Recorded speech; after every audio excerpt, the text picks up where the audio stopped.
Hello, welcome to Story Time with Jenn. Today we're going to be reading Little Red Riding Hood from the fairy tales of the Brothers Grimm. No other fairy tale is as intricately linked to a piece of clothing as is Little Red Riding Hood, wearing a red bonnet like a beacon of innocence. Little Red Riding Hood ventures into the forest with much to learn about talking to strangers before she arrives at her grandmother's house.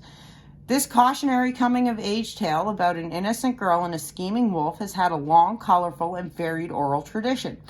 Versions have been found from Italy to Japan, and scholars have noted that a story about a girl wearing red who encounters wolves existed as far back as the 11th century in what is now Belgium.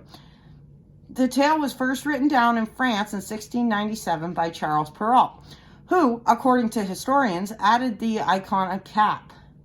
The Grimms based their tale on a version they heard from a woman of French Huguenot heritage in Hesse, Germany, and added the life-saving hunter. They continually revised the story through the 7th and final edition of their collection in 1857. And this last version has become the most widely known. Historians identify the story as an example of the widespread genre of folk and fairy tales about children and fearsome ogres. There once was a sweet young maiden who was adored by everyone who laid eyes on her. Most of all, though, her grandmother loved her and didn't know what she might possibly give to the child next. One time, she gave her a little red velvet bonnet as a gift, which suited the girl so well that she never wanted to wear anything else. So everyone took to calling her Little Red Riding Hood. One day, her mother told her, "Now, Little Red Riding Hood, take this slice of cake and this bottle of wine to grandmother. Ill and weak as she is, she'll be delighted to take strength from them. Hurry along now before it gets hot, and as you go, tread very carefully and keep to the path. For if you wander off, you could trip and break the bottle, and then grandmother will have to go without. When you reach her place, don't forget to wish her good morning, and don't go poking around and everything."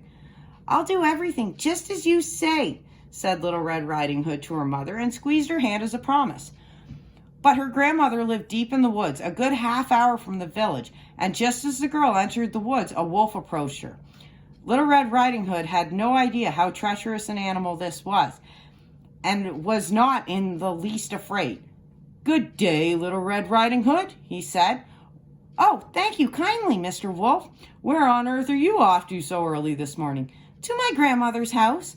"And what do you have there beneath your apron?" "Cake and wine. We baked yesterday for my poor sick grandmother who needs something to enjoy and make herself strong again." "And where does your grandmother live, Little Red Riding Hood?" "She's about a quarter hour from here in the woods under the 3 oak trees. That's where her house stands. Just below are the nut bushes, which I'm sure you must know," Little Red Riding Hood answered. All along the wolf was thinking, "This tiny young thing will make a juicy mouthful. She'll go down much better than the old woman. I've got to be very cunning to get them both." And so, after he had padded alongside Little Red Riding Hood for a while, he said, "My dear, take a good look at these lovely flowers all around us. Why not look around a little? I don't think you're hearing the sweet bird song either. You're just walking along as if you had to go to school. But out here in the woods, it's so magical." So Little Red Riding Hood widened her eyes, and as she saw the sunlight streaming and dancing through the trees, and how thick the ground was with flowers, she thought, "I bet a fresh bouquet would make grandmother happy too. It's still early enough that I'm sure to arrive on time." And so she stepped off the path into the woods to pick some flowers.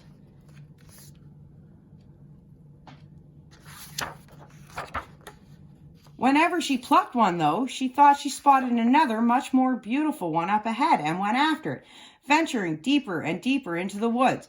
But the wolf went straight to her grandmother's and knocked on the door. "Who is there?" It's your Little Red Riding Hood with cake and wine. Open on up." "I feel too weak to get up," she called. "Just turn the handle." The wolf turned the handle and the door sprung open, and without another word he went straight to the grandmother's bed and gobbled her up. Then he wriggled into her clothes and her nightcap, climbed into her bed, and pulled the bed curtains shut. Meanwhile, Little Red Riding Hood had been running around after flowers, and only when she had gathered so many that she couldn't carry any more did she remember her grandmother, and set out anew for her house. She was surprised to find the door open, and as she entered, the house felt very strange to her. She thought, "Good heavens, how frightened I feel today, and I usually enjoy being at Grandmother's so much." "Good morning," she called out, but got no answer. She went over to the bed and opened up the curtains. Her grandmother was lying there with her nightcap pulled down low over her face and looked very strange. "Oh, Grandmother dear, what large eyes you have." "All the better." "Oh, well, Grandmother, what large ears you have." "All the better to hear you with." "Oh, Grandmother, what big eyes you have." "All the better to see you with." "Oh, Grandmother, what large hands you have." "All the better to hold you with."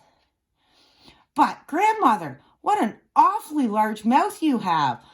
"All the better to eat you with." Hardly had these words escaped the wolf's mouth when he dashed from the bed and gobbled up poor Little Red Riding Hood.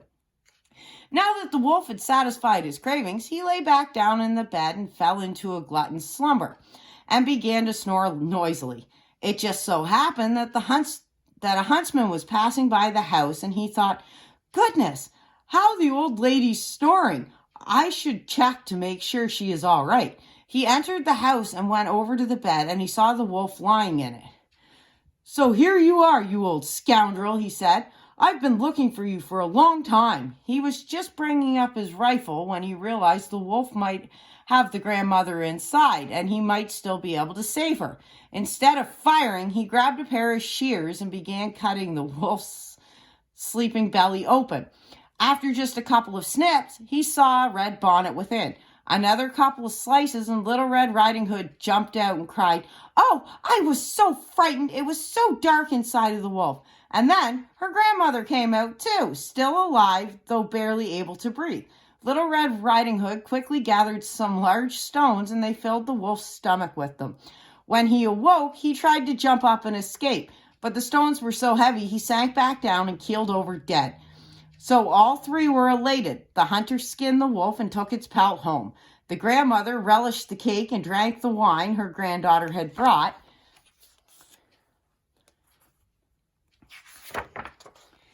And felt so much better. And Little Red Riding Hood vowed to herself, "My whole life long I will never again go off the path into the woods when Mother has told me otherwise." It has also been said that another time when Little Red Riding Hood was bringing her grandmother some more baked goods, another wolf tried to charm her from the path. But this time, Little Red Riding Hood knew to beware and kept on going. She told her grandmother that a wolf had come up to her and said hello, but there was a devilish glint in his eyes. "If we hadn't been on that open road, I'm sure he would have eaten me." "Come now," said her grandmother, "let us lock the door so he can't get in." Only a short while later, there was a knock at the door, and a growly voice called out, "Open up, Grandmother. It's your Little Red Riding Hood with bundles of baked goods for you." They kept quiet inside and did not go near the door. The old gray head sneaked around the house several times, then jumped onto the roof. He planned to wait there until Little Red Riding Hood left for home so he could follow her silently and eat her up as night fell. But the grandmother could tell what he had in mind. In front of her house, there was a big, heavy stone trough. So she said, "Now take this bucket, Little Red Riding Hood, and carry the water I boiled yesterday's sausages with to the trough." The girl did as she was told until the whole long trough was full. The sausage scent began to rise up to the wolf's nose. He sniffed and he sniffed, and he bent down to see what smelled so good, stretching his neck so long that he lost his balance and began to slide. Finally, he fell straight off the roof and down into the trough where he drowned.